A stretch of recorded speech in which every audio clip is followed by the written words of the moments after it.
வணக்கம் நேயர்களே, என்னுடைய சேனல் அக்கவுண்ட்ஸ் அண்ட் காஸ்டிங் குருவுக்கு உங்களை நான் வரவேற்கிறேன்.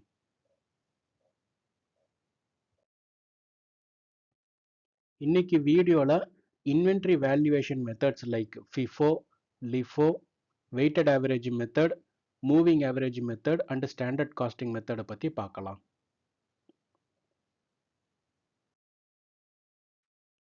FIFO FIFO is nothing but first in first out.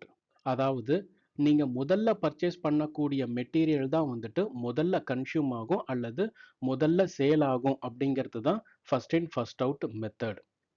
இங்க ஒரு சின்ன எக்ஸாம்பிள் கொடுத்துருக்கேன். அதுல டிஃபரெண்ட் டேட்ல நம்ம பர்ச்சேஸ் பண்ணியிருக்கோம். ஃபர்ஸ்ட் பிப்ரவரியில 1000 quantity at the rate of 12 rupees purchase பண்ணியிருக்கோம்.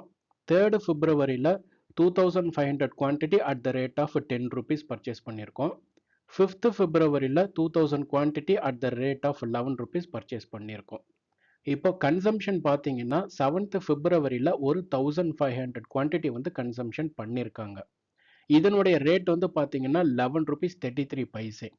இந்த 11 ருபீஸ் 33 பைசே எப்படி டெரைவ் பண்ணியிருக்காங்க அப்படின்னா, ஃபர்ஸ்ட் பிப்ரவரியில 1000 குவான்டிட்டி கன்சம்ஷன் பண்ணியிருக்காங்க at the rate of 12 rupees. Balance 500 rupees வந்து பார்த்தீங்கன்னா த நெக்ஸ்ட் ஃபர்ஸ்ட் பர்ச்சேஸ் வந்து பார்த்தீங்கன்னா 3rd பிப்ரவரியில தான் நடந்திருக்கு. ஸோ அந்த பேலன்ஸ் 500 குவான்டிட்டி கன்சம்ஷன் வந்து பார்த்தீங்கன்னா நெக்ஸ்ட் ஃபர்ஸ்ட் பர்ச்சேஸ் அதுலேருந்து தான் வந்து கன்சம்ஷன் ஆகியிருக்கு at the rate of 10 rupees. So overall consumption வந்து பார்த்தீங்கன்னா 17,000 ருபீஸ். ஸோ 1500 குவான்டிட்டி கன்சம்ஷன் பண்ணியிருக்காங்க. ஸோ ஆவரேஜ் எடுத்தீங்கன்னா 11 ருபீஸ் 33 பைசே. இங்க கன்சம்ஷனே வந்து 1500 குவான்டிட்டி அப்படிங்கிறதுனால ஃபர்ஸ்ட் பர்ச்சேஸ் வந்துட்டு ஒன்லி 1000 தான் வந்துட்டு பர்ச்சேஸ் பண்ணியிருக்காங்க. ஸோ பேலன்ஸ் 500 குவான்டிட்டி கன்சம்ஷன் எங்கேருந்து வந்திருக்கும் அப்படின்னா த நெக்ஸ்ட் ஃபர்ஸ்ட் பர்ச்சேஸ் வந்து 3rd பிப்ரவரி தான். So the balance 500 quantity the next first பர்ச்சேஸ்லேருந்து தான் வந்து எடுக்க முடியும். ஓகேங்களா? ஸோ ஃபர்ஸ்ட் பிப்ரவரியில் 1000 குவான்டிட்டி இருக்கு, அதனுடைய ரேட் வந்து 12 ருபீஸ். பேலன்ஸ் 500 வந்து 3rd பிப்ரவரி பர்ச்சேஸ்லேருந்து தான் எடுத்திருப்பாங்க, அதனுடைய ரேட் வந்துட்டு 10 rupees. So total consumption value 17,000 ருபீஸை 1500 குவான்டிட்டியால் டிவைட் பண்ணினோம்னா 11 ருபீஸ் 33 பைசே வரும். ஸோ இந்த 11 ருபீஸ் 33 பைசே தான் வந்துட்டு நமக்கு consumption rate. லிஃபோ last in first out, அதாவது கடைசியாக வாங்கின பர்ச்சேஸ் தான் நமக்கு ஃபர்ஸ்ட் கன்சம்ஷன் ஆகியிருக்கு அல்லது ஃபர்ஸ்ட் சேல் ஆகியிருக்கு அப்படிங்கிற மீனிங் தான் வந்து last in first out.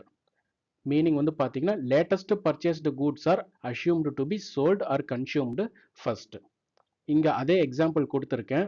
First பிப்ரவரியில் 1000 quantity at the rate of 12 rupees. 3rd பிப்ரவரியில் 2500 quantity at the rate of 10 rupees. 5th February 2026ல 2000 quantity at the rate of 11 rupees நம்ம பர்ச்சேஸ் பண்ணியிருக்கோம். கன்சம்ஷன் 7th பிப்ரவரியில் ஒரு 2500 குவான்டிட்டி வந்து கன்சம்ஷன் பண்ணியிருக்காங்க. ஓகேங்களா? So as per last in first out method படி நாம லாஸ்ட் பர்ச்சேஸ் வந்து பார்த்தீங்கன்னா 5th பிப்ரவரியில் 2000 குவான்டிட்டி வந்துட்டு பர்ச்சேஸ் பண்ணியிருக்கோம். ஆனால் கன்சம்ஷன் வந்து 2500. ஸோ இந்த லாஸ்ட் பர்ச்சேஸ்லேருந்து ஒரு 2000 குவான்டிட்டி நம்ம எடுத்துக்கலாம். அதனுடைய ரேட் வந்துட்டு 11 ருபீஸ். ஸோ கன்சம்ஷன் வேல்யூ வந்து பார்த்தீங்கன்னா 22,000 rupees. So balance of 500 quantity எங்கேருந்து எடுத்திருப்பாங்க அப்படின்னா 3rd பிப்ரவரி பர்ச்சேஸ்லேருந்து தான் எடுத்திருப்பாங்க. So 500 quantity multiplied with 10 rupees at the rate. ஓகேங்களா? ஸோ டோட்டல் கன்சம்ஷன் வந்து 27,000 rupees.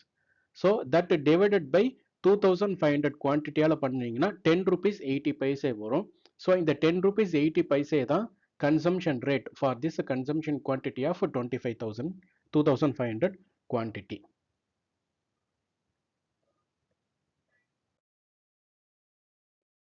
Weighted average method. Weighted average method is nothing but average cost of all available inventory. Formula பார்த்தீங்கன்னா average cost equal to total cost divided by total quantity. All available inventory அப்படிங்கிறது என்னன்னா considering both opening stock and purchase transaction during that month. இங்க opening stock 20,000 quantity at the rate of 12 rupees, 2,40,000 available inventory value இருக்கு. அந்த மந்த்தில் சில purchase transaction நடந்திருக்கு. 1st February, 3rd February and 5th February. Including that purchase transaction, overall available quantity 34,000, overall available inventory value 4,32,000 rupees. So average cost வந்து 12 rupees 71 paise. இந்த 12 rupees 71 paise தான் நம்ம consumption of goods-க்கு consider பண்ணிக்க முடியும். For consumption of goods, the average cost of rupees 12, rupees 71 paise will be considered. Moving average method. Moving average மெத்தட்ல average cost வந்துட்டு every new purchase அப்பவும் வந்துட்டு determine பண்ணுவாங்க. இங்க வந்து ஒரு சின்ன எக்ஸாம்பிள் கொடுத்துருக்கேன். 1st Februaryல 1000 quantity at the rate of 10 rupees, 3rd February 1500 quantity at the rate of 12 rupees. So இங்க ஆவரேஜ் காஸ்ட் வந்து பார்த்தீங்கன்னா, அதாவது after 3rd February average cost வந்து பார்த்தீங்கன்னா 2500 quantity total quantity available and 28,000 வந்துட்டு available inventory value. So average cost வந்து பார்த்தீங்கன்னா 11 rupees 20 paise. Then the next purchase வந்து பார்த்தீங்கன்னா 5th Februaryல தான் நடந்திருக்கு. So average cost after 5th February என்ன அப்படின்னு பார்த்தீங்கன்னா 5th Februaryல ஒரு 1300 quantity purchase பண்ணியிருக்காங்க at the rate of 12 rupees. So 2500 plus 1300, 3800 is the available quantity. 28,000 plus 15,600, 43,600 is the available inventory value. So average cost வந்துட்டு 11 rupees 45 paise. இப்போ 5th Februaryலயே கன்சம்ஷனும் நடந்திருக்கு. 1200 வந்து consumption பண்ணியிருக்காங்க. இதுக்கு அவங்க கன்சிடர் பண்ணியிருக்கக்கூடிய ரேட் வந்து பார்த்தீங்கன்னா 11 rupees 47 paise. ஏன்னா அதுதான் வந்துட்டு average cost on 5th February. So average cost after deducting the consumption வந்து பார்த்தீங்கன்னா 2600 quantity is the available quantity. Available inventory value வந்து 29,832 rupees. ஃபர்தரா 8th Februaryல அவங்க திரும்பவும் பர்ச்சேஸ் பண்ணியிருக்காங்க. ஸோ அப்போ ஒரு ஆவரேஜ் காஸ்ட் வந்து டிட்டர்மைன் பண்ணணும். ஸோ 8th Februaryல ஒரு 900 குவான்டிட்டி பர்ச்சேஸ் பண்ணியிருக்காங்க at the rate of 13 rupees. So available inventory quantity வந்து 3500 quantity, available inventory value 41,532 rupees. So இப்போ ஆவரேஜ் காஸ்ட் வந்து 11 rupees 87 paise. So moving average பொறுத்த வரைக்கும் எவ்ரி பர்ச்சேஸ் அப்பவும் நமக்கு வந்து ஆவரேஜ் காஸ்ட் வந்து டிட்டர்மைன் பண்ணணும். இங்கே 1st Februaryல நான் வந்து இந்த ஆவரேஜ் காஸ்ட் மாதிரி நான் வந்து காலம் இன்சர்ட் பண்ண கிடையாது. ஏன்னா 1st Februaryல அதனுடைய ஆவரேஜ் காஸ்ட் வந்து 10 rupees தான் இருக்கும். 3rd Februaryல ஃபர்தராக பர்ச்சேஸ் பண்ணியிருக்காங்க. ஸோ அப்போ வந்து ஒரு ஆவரேஜ் காஸ்ட்டை வந்து நம்ம கேல்குலேட் பண்ணணும் அப்படிங்கிறதுனால செப்பரேட்டாக இங்கே ஒரு ரோ வந்து நான் இன்சர்ட் பண்ணியிருக்கேன்.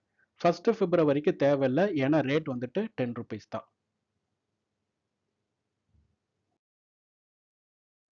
Standard cost method. Standard cost method படி ஒரு இன்வென்ட்ரியை நம்ம எப்படி வேல்யூவேட் பண்ணணும் அப்படின்னா, ஃபர்ஸ்ட் ஒரு ப்ரீ டிட்டர்மைன்ட் ஸ்டாண்டர்ட் காஸ்ட்டை நாம வந்து ஃபிக்ஸ் பண்ணணும். Inventory is valued at a predetermined standard cost. This is mostly used in manufacturing companies to evaluate the finished goods stock. இந்த ஸ்டாண்டர்ட் காஸ்ட் மெத்தட் நீங்கள் மோஸ்ட்லி இந்த மேனுஃபேக்சரிங் கம்பெனிஸில் நீங்கள் பார்க்க முடியும். மோஸ்ட்லி இந்த finished goods and work in ப்ராக்ரஸ்லாம் வந்து இன்வென்ட்ரி வேல்யூவேஷன் பண்ணுறதுக்கு இந்த ப்ரீ டிட்டர்மைன்ட் ஸ்டாண்டர்ட் காஸ்ட்டை பேஸாக வச்சு தான் இன்வென்ட்ரியை வேல்யூவேட் பண்ணுவாங்க. உதாரணத்துக்கு raw material required for production of finished goods. இங்கே வந்து ஒரு சில எக்ஸாம்பிள் கொடுத்துருக்கேன். Raw material 1, raw material 2, raw material 3 and raw material 4 எவ்வளோ கன்சம்ஷன் பண்ணியிருக்காங்கன்னா 100 quantity at the rate of 10 rupees, 1000 quantity at the rate of 10 rupees, 100 quantity at the rate of 25 rupees, 225 quantity at the rate of 12 rupees, 125 quantity at the rate of 14 rupees. So டோட்டலாக அவங்களுக்கு ஸ்டாண்டர்டாக ஆகக்கூடிய raw material consumption வந்து 16,950 rupees. Standard quantity consumption வந்து 1450 quantity. But ஆக்சுவலாக அவங்க achieve பண்ணக்கூடிய standard production வந்து பார்த்தீங்கன்னா 1000 தான். So 16,950 rupees that divided by 1000 quantity வந்து பார்த்தீங்கன்னா 16 rupees 95 paise. Cost per unit of finished goods produced. So நம்ம finished goods வேல்யூவேட் பண்ணும் பொழுது 16 rupees 95 paise இந்த ரேட் per யூனிட்டை தான் நாம் வந்து அப்ளை பண்ணணும். இந்த 1450 குவான்டிட்டி வந்து பார்த்தீங்கன்னா கன்சம்ஷன் பண்ணியிருக்காங்க.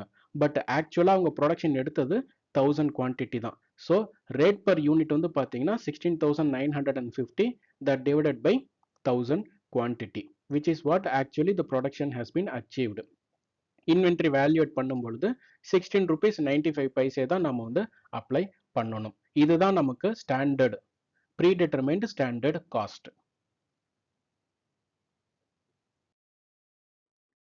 இந்த வீடியோவில் FIFO, LIFO, weighted average, moving average and standard காஸ்ட்டை பற்றி நம்ம பார்த்தோம். உங்களுக்கு ஒரு பேசிக் அண்டர்ஸ்டாண்டிங் கிடைச்சிருக்குன்னு நான் நம்புகிறேன். என்னுடைய சேனல் அக்கௌண்ட்ஸ் அண்ட் காஸ்டிங் குருவை சப்ஸ்கிரைப் பண்ணுங்கள். இந்த வீடியோ பிடிச்சிருந்ததுன்னா கமெண்ட் பண்ணுங்கள், லைக் பண்ணுங்கள். உங்கள் ஃப்ரெண்ட்ஸ் அண்ட் கலீக்ஸுக்கு என்னுடைய சேனல் லிங்க்கை வந்து ஷேர் பண்ணுங்கள். உங்களுடைய சப்போர்ட் எப்பவும் எனக்கு தேவை. தேங்க்யூ.